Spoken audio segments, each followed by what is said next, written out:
اور پھر سیدنا عمر بن عاص رضی اللہ عنہ،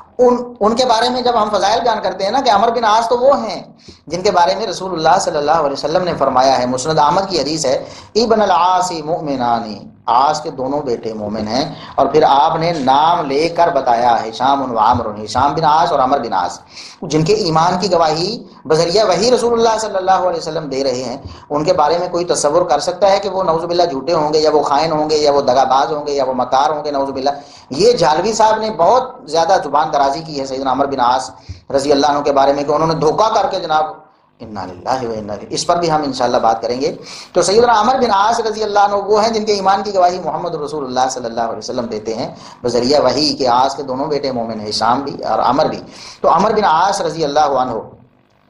جب ہم کہتے ہیں نا کہ دیکھیں اتنے جلیل القدر صحابی ہیں، اور بھی لوگ ہیں جن کا ذکر ہم آگے بھی کرنے والے ہیں، تو یہ سیدنا معاویہ رضی اللہ عنہ کے ساتھ ہیں، تو آپ صرف سیدنا معاویہ پر ذکر کرتے ہیں، ان لوگوں پر تان نہیں کرتے۔ ان کے فضائل ثابت ہیں، سیدنا معاویہ رضی اللہ عنہ کے بھی فضائل ثابت ہیں۔ اگر آپ کے نزدیک یہ غلطی ہے سیدنا علی رضی اللہ عنہ کی سیاسی مخالفت کرنا، تو غلطی تو ان کی بھی بنتی ہے، ان کے بارے میں آپ ذرا پیچھے پیچھے ہیں اور سیدنا معاویہ رضی اللہ عنہ پر چڑھائی کرتے رہتے ہیں۔ یا پھر ہم یہ کہتے ہیں کہ جن کے ایمان کی گواہی اللہ کے رسول صلی اللہ علیہ وسلم نے دے دی ہے، وہ رسول سیدنا علی رضی اللہ عنہ کے خلاف سیاسی طور پر اگر نکلے ہیں، انہوں نے مخالفت کی ہے، تو اللہ کے رسول صلی اللہ علیہ وسلم کی دی ہوئی خبر تو جھوٹی نہیں ہو سکتی نا، وہ مومن ہیں، پکے پکے مومن ہیں، جنتی ہیں پکے پکے۔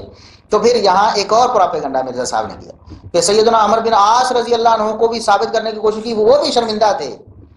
سیدنا علی رضی اللہ عنہ کی مخالفت سیاسی طور پر انہوں نے کی، تو کہتے ہیں کہ وہ بھی شرمندہ تھے، اور اتنی بددیانتی، بدترین بددیانتی۔ صحیح مسلم کی ایک حدیث میں آپ کو پڑھ کے سناتا ہوں اور اس کا مفہوم بھی سمجھاتا ہوں۔ اس میں ثابت یہ کرنے کی کوشش کی کہ جب ان کی وفات کا وقت آیا نا سیدنا عمر بن عاص رضی اللہ عنہ کی، تو وہ رو رہے تھے، پریشان تھے اور نادم تھے، توبہ کر رہے تھے کہ میں سیدنا علی رضی اللہ عنہ کی جو مخالفت کرتا رہا، میں اللہ سے توبہ کرتا ہوں۔ نعوذ باللہ، کتنا بڑا جھوٹ بولا مرزا صاحب آپ، کتنا بڑا جھوٹ آپ نے بولا۔ آپ کے پاس کچھ سچ ہوتا تو پیش کرتے نا۔ سیدہ عائشہ رضی اللہ عنہا پر بھی یہ الزام جھوٹا، اور سیدنا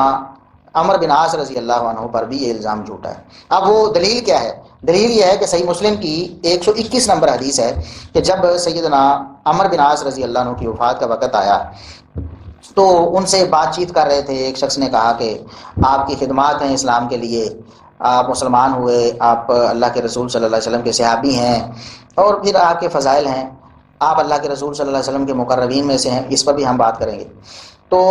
آپ کیوں پریشان ہیں، کیوں رو رہے ہیں؟ تو انہوں نے کہا کہ دیکھیں نبی کریم صلی اللہ علیہ وسلم کی صحابیت بہت بڑا شرف ہے، اور ہم جب نبی کریم صلی اللہ علیہ وسلم کے ساتھ تھے اس وقت تو ہمارا ایمان بہت اعلیٰ درجے پر تھا، اگر اسی وقت ہم فوت ہو جاتے تو پھر تو ہمیں کوئی خطرہ نہیں تھا۔ اور نبی کریم صلی اللہ علیہ وسلم جب فوت ہوئے، آپ کے بعد کچھ معاملات ہمارے ذمے آئے۔ اب وہ حدیث کے الفاظ ہیں ثم ولینا یا ولینا، ہم ذمہ دار بنے یا ہمیں ذمہ دار بنایا گیا اشیاء، کچھ معاملات کا، ما ادری ما حالی فیہا، مجھے نہیں معلوم کہ میرا حال ان میں کیسا رہا، میں اچھا رہا، بہت اچھا رہا، یا ان میں کوئی غلطی کوتاہی مجھ سے ہو گئی، مجھے معلوم نہیں۔ اس بات سے ڈر کے رو رہا ہوں کہ کہیں کسی معاملے پر اللہ گرفت نہ کر لے۔ اب کہتے ہیں کہ یہ جو معاملات کہے نا انہوں نے، یہ سیدنا معاویہ رضی اللہ عنہ کے ساتھ چلنا، اس پر وہ نادم اور شرمندہ ہو رہے تھے اور اس پر پریشان تھے۔ ہم ایک دفعہ پھر میں کہتا ہوں کہ لعنت اللہ علی الکاذبین، اللہ کی لعنت ہو جھوٹوں پر۔ مرزا صاحب آپ بچ جائیں ان جھوٹوں سے، آپ باز آ جائیں۔ ہم آپ سے دست بستہ یہ عرض کرتے ہیں کہ آپ حق کی طرف پلٹ آئیں۔ مسند احمد میں یہ حدیث آئی تو اس میں یہ الفاظ ہے ثم تلبست بعد ذلک بالسلطان، پھر میں اس کے بعد حکومت میں چلا گیا، اس کے بعد میں حکومت میں شامل ہو گیا، وہ اشیاء، اور کچھ اور معاملات میں بھی میں شامل ہو گیا، حکومت میں بھی اور کچھ اور معاملات میں بھی۔ فلا ادری علی عملی، مجھے نہیں معلوم کہ یہ چیزیں اللہ کے ہاں میرے لیے باعث ثواب ہوں گی یا ان میں کوئی کمی کوتاہی اللہ تبارک و تعالیٰ اس کے بارے میں مجھ سے پوچھ نہ لے، یہ میرے حق میں ہے یا میرے خلاف چلی جائیں گی، مجھے اس بات سے ڈرا ہے، اس لیے میں رو رہا ہوں۔ تو انہوں نے ترجمے میں بریکٹ میں، یہ جو بریکٹیں مرزا صاحب لگاتے ہیں خیانت در خیانت کی، عمدہ ترین مثالیں اگر آپ کہیں نا، اعلیٰ ترین مثالیں خیانت در خیانت کی، وہ ان بریکٹوں میں مرزا صاحب سموتے ہیں۔ کہتے ہیں بریکٹ میں لگا کے کہتے ہیں سلطان، حکومت، اس کا معنی کرتے ہیں سیدنا معاویہ کی بادشاہت۔ آپ مجھے بتائیں مرزا صاحب کہ یہ ترجمہ، یہ مفہوم آپ سے پہلے امت میں کس نے لیا؟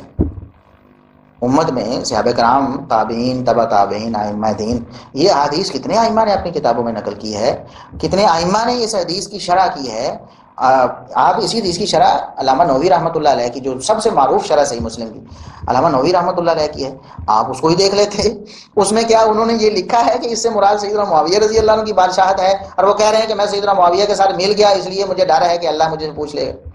پہلی بات تو میرے صاحب یہ ہے کہ ہم نے بتایا کہ یہاں حکومت اور کچھ اور چیزیں بھی ہیں، حکومت بھی اور کچھ اور چیزیں بھی، سلطانی و اشیاء، کچھ اور معاملات بھی ہیں اور حکومت بھی ہے۔ ظاہر ہے حکومت ایک ذمہ داری ہوتی ہے، اور اس ذمہ داری کو ادا کرتے ہوئے عمر بن خطاب جیسا جری اور بہادر شخص بھی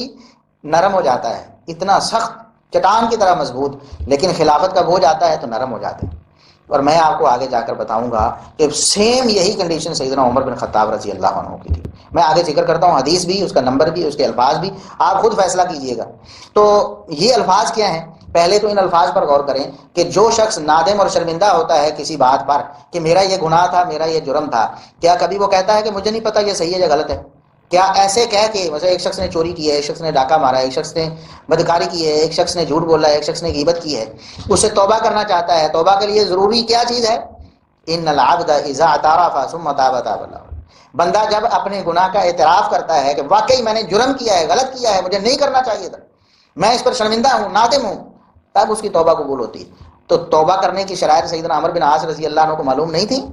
اگر وہ سیدنا علی رضی اللہ عنہ کی مخالفت اگر مراد تھی، یا سیدنا معاویہ رضی اللہ عنہ کی حمایت مراد تھی، اگر اس سے وہ توبہ کرنا چاہتے تھے یا اس پر نادم اور شرمندہ تھے، تو کیا وہ کہتے کہ مجھے نہیں پتا کہ وہ صحیح تھی یا غلط تھی؟ اگر مراد سیدنا معاویہ رضی اللہ عنہ کی حمایت تھی اور اس سے وہ توبہ کرنا چاہتے تو سیدھے الفاظ میں کہتے کہ یا اللہ میں اس سے ڈر رہا ہوں، میں نے غلط کام کیا، مجھے معاف کر دے۔ وہ کہہ رہے ہیں مجھے نہیں پتا کہ ان معاملات میں میں درست رہا ہوں یا میں غلط رہا ہوں۔ کچھ معاملات تھے حکومت کے معاملات، میں نے واضح کیا کہ انسان سے کوتاہی ہو سکتی ہے۔ صحابہ کرام ڈرتے تھے، اور نبی کریم صلی اللہ علیہ وسلم نے بھی فرمایا کہ حاکم جو ہے یا قاضی جو ہے اس کے اوپر کتنی زیادہ ذمہ داری ہے، اس کے بارے میں کتنی وعیدیں آئی ہیں، تھوڑا سا بھی وہ ڈول جائے، اس سے کوتاہی ہو تو کتنا زیادہ اس پر وبال ہے۔ تو اس سے ڈرتے تھے سیدنا عمر بن عاص رضی اللہ عنہ، اور آپ نے اس کا معنی کیا کہ سیدنا عمر بن عاص سیدنا معاویہ کی بادشاہت میں شامل ہو گئے، اور اس وجہ سے وہ اللہ سے توبہ کر رہے ہیں۔ اور توبہ کرتے ہیں تو یہ کہتے ہیں مجھے نہیں پتا میں نے صحیح کیا یا غلط کیا، توبہ کرتے ہیں یا اللہ میں نے غلط کیا، میں نے جرم کیا، میں تیری بارگاہ میں شرمندہ اور نادم ہوں۔ توبہ تو یہ ہوتی ہے۔ تو سیدنا عمر بن عاص رضی اللہ عنہ کو امید بھی ہے کہ شاید یہ صحیح ہو، اور ڈر بھی ہے کہ شاید کوئی کوتاہی ہوئی ہو۔ اس کا مطلب یہ ہے کہ سیدنا معاویہ رضی اللہ عنہ کی حمایت قطعاً یہاں مراد ہی نہیں ہے۔ وہ تو کہتے ہیں کہ حکومت میرے ذمے آئی، اور حکومت کو سر انجام دینے میں کچھ غلطیاں کوتاہیاں انسان سے ہو جاتی ہیں۔ اور میں آپ کو بتاتا ہوں کہ سیدنا عمر بن خطاب رضی اللہ عنہ نے بالکل یہی الفاظ اپنی وفات کے وقت کہے۔ تو کیا یہی الفاظ کہہ کے سیدنا عمر رضی اللہ عنہ اپنی خلافت پر نادم تھے کہ میں نے خلافت نہیں کرنی چاہیے تھی مجھے، یا توبہ کرتا ہوں خلافت سے؟ نعوذ باللہ مرزا صاحب۔ اچھا، میں وہی الفاظ، اندازہ کریں کہ اللہ تبارک و تعالیٰ نے کیا اسباب پیدا فرمائے کہ سیدنا عمر رضی اللہ عنہ، صحیح بخاری میں حدیث ہے 7218 نمبر 7218 7218، اس میں جب ایک شخص نے آ کر سیدنا عمر رضی اللہ عنہ سے بھی اسی طرح ان کو دلاسا دیا، شہادت کا وقت قریب تھا، انہیں زخمی ہو گئے تھے، اس کے بعد زخمی حالت میں پڑے ہوئے تھے، لوگ تیمارداری کے لیے آتے، تو ایک نوجوان آیا اور اس نے یہی باتیں کی کہ آپ کو مبارک ہو، آپ خوش قسمت ہیں، نبی کریم صلی اللہ علیہ وسلم کے ساتھ رہے ہیں، اس کے بعد آپ مسلمانوں کے معاملات کو آپ نے سنبھالا ہے اور بخوبی سنبھالا ہے، آپ کو مبارک ہو، آپ کو خوش ہونا چاہیے، آپ اللہ کے پاس خیر لے کر جا رہے ہیں۔ اس وقت سیدنا عمر رضی اللہ عنہ نے کیا فرمایا؟ فرماتے ہیں صحیح بخاری کے الفاظ، وَدِدْتُ أَنِّي نَجَوْتُ مِنْهَا كَفَافًا، میری خواہش یہ ہے کہ میں اس سے برابر برابر چھوٹ جاؤں۔ یہ جو خلافت کا بار میرے کندھوں پہ آیا تھا، مجھے بنایا گیا تھا، میں بنا نہیں تھا، لیکن اس کی سر انجامی میں مجھ سے اگر کوئی کوتاہی ہوئی، یقیناً انسان ہوتے ہوئے کوتاہیاں ہو جاتی ہیں، تو مجھے تو خواہش یہ ہے کہ میں اس سے برابر برابر چھوٹ جاؤں، لا لی ولا علیہ، نہ میرے حق میں ہو، نہ میری نیکی بنے، اور نہ میرے خلاف بن جائے کہیں کہ اللہ مجھ سے پوچھ ہی لے کہ عمر فلاں معاملہ تم نے ایسے کیوں کر دیا۔ اس لیے میری خواہش تو یہ ہے کہ یہ جو خلافت کا مسئلہ ہے اس میں برابر برابر چھوٹ جاؤں، یہ مجھے زیادہ پسند ہے اس سے کہ اللہ مجھے کسی معاملے میں پوچھ ہی نہ لے۔ اور مسند ابی داؤد الطیالسی میں یہ حدیث آئی، اس میں الفاظ کیا ہیں؟ وَأَمَّا مَا ذَكَرْتَ مِنْ أَمْرِ الْمُسْلِمِينَ، کہنے والے، یہ سیدنا عمر کہہ رہے ہیں کہنے والے کو کہ تم نے باقی باتیں نبی کریم صلی اللہ علیہ وسلم کی صحبت کا ذکر کیا، تو واقعی ہم اس اعزاز کو اپنے لیے اعزاز سمجھتے ہیں، اور ہماری یہ خوش قسمتی ہے آپ صلی اللہ علیہ وسلم کی صحبت ہم نے پائی ہے۔ وَأَمَّا مَا ذَكَرْتَ مِنْ أَمْرِ الْمُسْلِمِينَ، اور یہ جو بات مسلمانوں کی حکومت اور معاملے کے بارے میں، خلافت کے بارے میں تم کہہ رہے ہو نا کہ یہ بھی میرے لیے بہت خوش بختی ہے، تو فواللہ لوددت انی نجوت منها کفافا لا علی ولا لی، تو اللہ کی قسم میں تو چاہتا ہوں کہ اس میں برابر برابر چھوٹ جاؤں۔ واما ما ذکرت من صحبت رسول اللہ صلی اللہ علیہ وسلم فذاک، اور جو بات آپ نے رسول اللہ صلی اللہ علیہ وسلم کی صحابیت کے بارے میں کی ہے وہ درست ہے، وہ واقعی ہمارے لیے خوش بختی ہے، اور ہم اس پر پر امید ہیں کہ اللہ سے ہمیں اس پر بہت اجر ملے گا۔ بالکل سیم یہی الفاظ سیدنا عمر بن عاص رضی اللہ عنہ نے فرمائے۔ ان کے الفاظ کیا ہیں؟ وہ کہتے ہیں وَلَوْ مُتُّ عَلَىٰ تِلْكَ الْحَالِ لَرَجَوْتُ أَنْ أَكُونَ مِنْ أَهْلِ الْجَنَّةِ، اگر تو نبی کریم صلی اللہ علیہ وسلم کی صحبت جب ہمیں حاصل تھی اس وقت میں فوت ہو جاتا تو مجھے امید تھی کہ میں جنتی ہوں پکا۔ ثم ولینا اشیاء ما ادری ما حالی فیہا، پھر ہم کچھ معاملات میں پڑے، کچھ ذمہ داریاں ہم پر پڑیں، ان کو نبھانے میں ہمارا کیا حال رہا مجھے معلوم نہیں۔ کوتاہیاں ہو سکتی ہیں انسان سے، ہو سکتا ہے کوئی کوتاہی مجھ سے ہوئی ہو اور اللہ اس کے بارے میں مجھ سے پوچھ لے، اس پر میں ڈر رہا ہوں۔ تو یہی معاملات اگر سیدنا عمر رضی اللہ عنہ کہیں تو کسی نے نہیں کہا، آپ بھی نہیں مرزا صاحب کہتے کہ سیدنا عمر اپنی خلافت پر نادم تھے اور توبہ کر رہے تھے یا اللہ میں نے کیوں خلافت کی، استغفر اللہ،